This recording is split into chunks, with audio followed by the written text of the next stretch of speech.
What's up, guys? It's Super Cobra Vapor here, and I'm coming to do something I've never really seen anybody do on YouTube, and that is compare the Temple RDA to the Smok TFV8. Now, this isn't really going to be a fair comparison because I'm using the TFV8 coil head, which is an octuple coil head, and it's at 0.16 ohms, and the Temple is using a dual coil build at 0.24 ohms. So you can kind of see where that gets fuckery, but we'll see what happens. This is all fun and games. I'm not trying to say that one product is better than the other. It's just something for me to do. So first, I'm going to use the Temple because it has been with me for a good 4 months now. Ever since I started vaping, back when I got from Missouri, I went ahead and went to my local vape shop, picked up the Temple. Had a 0.28 build in it, but that wasn't working for the SMY. So they put a I think it was a 0.52 or 0.51, something like that. They put that build in there. And then I got the RX23, and I did buy a set of coils. And I put my own build in here. Dual fuse Claptons, frame stapled Claptons, whichever you want to call them. They're actually frame stapled Claptons, but they call them alien Claptons. That's another gray area. So, yeah. Anyways, 0.24 at 125 watts. Here we go. Hang on, let me back up some.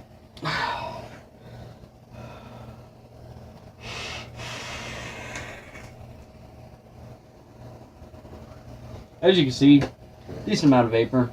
Let's try that again. That way I can get it in frame.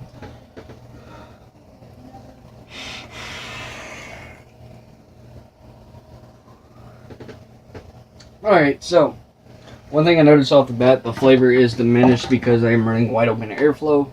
I could close the airflow off a little bit to match the Smok TFV8, but what kind of comparison would that be? I'm trying to run these both wide open airflow, see what type of vapor I get out of them, see what type of flavor they have, and see how they compare, and I'll get to that afterwards.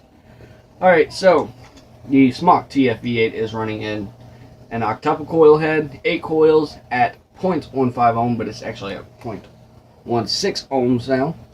So yeah, my ohms rose on the TFV8, and it also rose on the Temple.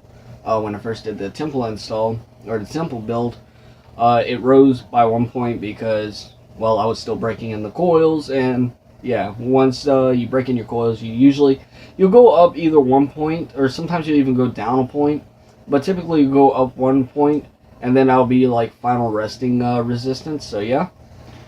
But let's get back into this, shall we? And I just stepped all over my cotton. Bad vapor. Don't leave your cotton in the floor.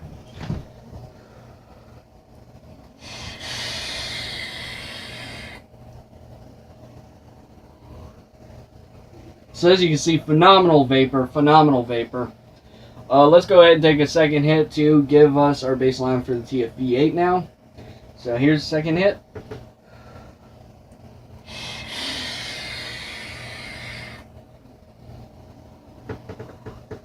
Yeah, I don't know how you're going to be able to see that, but phenomenal vapor. Flavor even at wide open airflow on the TFV8 it's absolutely amazing. It's not drowned out by no means, and flavor is still there. Vapor is amazing. Alright, so let's compare the two. Well, first thing I noticed off with vaping with the Temple, it is a wide open airflow, 36 air holes. It's very airy, so that diminishes the flavor quite a bit. But with more airflow equals more vapor. More vapor means more cloud comps you can actually win, depending on if your vapor production is a lot bigger than the guy you're going against. Now, I'm not a competitor. I don't compete in cloud competitions. I just like blowing clouds because, well, it's fun. And it keeps me off smokeless tobacco, so that's good. But comparing the two, they both have phenomenal vapor. I honestly think that the Smok wins in the category of how long you can actually draw in on the mouthpiece and how much vapor you can actually take in, because it's not wide open airflow. If you're like somebody who wants to blow clouds, and like you're intermediate like me, and you want something to just get you started, I would highly recommend the TFV8.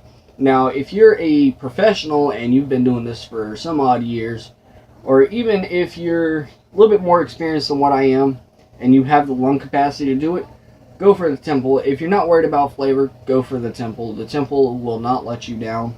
It even says it on the package right here. And I didn't realize this when I bought it, but it says, no noobs. So yeah, I was a noob when I bought this.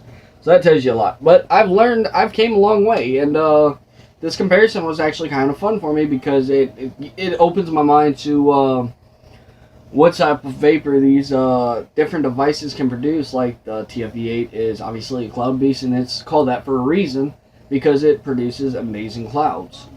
The Temple is more of a competition style RDA, and it has a lot of wide open airflow for all you cloud chasing guys out there. Now that's not to be said that the TFV8 can't chase clouds as well. But if you're looking for something more advanced, the Temple is your best bet. The Temple RDA is a phenomenal RDA. I love it. It's got a lot of building deck. It's got a deep juice well.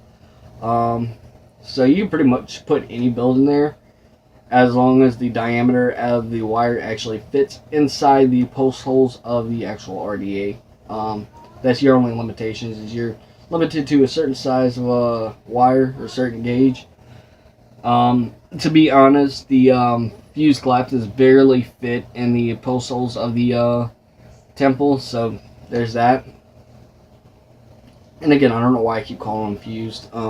Just call them claptons. We'll say frame stable claptons. Barely fit in the Temple, but let's get down to the nitty gritty, because I know that you're tired of hearing me ramble on about stupid shit, so let's get into this. Alright, so one thing that I do have to say with a RDA, it is a lot easier to build on compared to, say, a RTA or something of that nature, an RDTA. I find tanks are just a little bit generally harder to build on, in my personal opinion, or even install a pre-made coil on, because you have all these different types of tanks. Like, I know the Kangertech, the RTA section on that is, or RBA section, my bad, rebuildable atomizer, not RTA, but you could call it RTA. But with the Kangertech Stop Tank Mini, I noticed one thing, and that is you gotta have a weird fucking configuration for your coils. You gotta have one lead going that way, another lead going this way. Yeah. Instead of over under, like typically with a RDA or even the TFV8, it's fucked. But to be honest, they compare fairly similar. They both produce great vapor.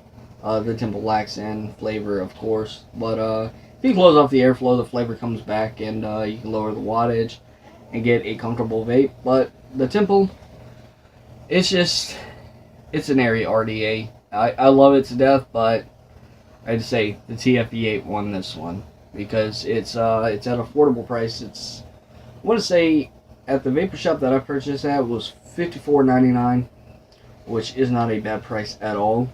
The Temple, I paid, I think, like $30 for it, which is also a phenomenal price, but for a beginner, I'd recommend the TFV8 because it is a well-known tank. Smok produces really good products. They produce really good mods, tanks, you name it.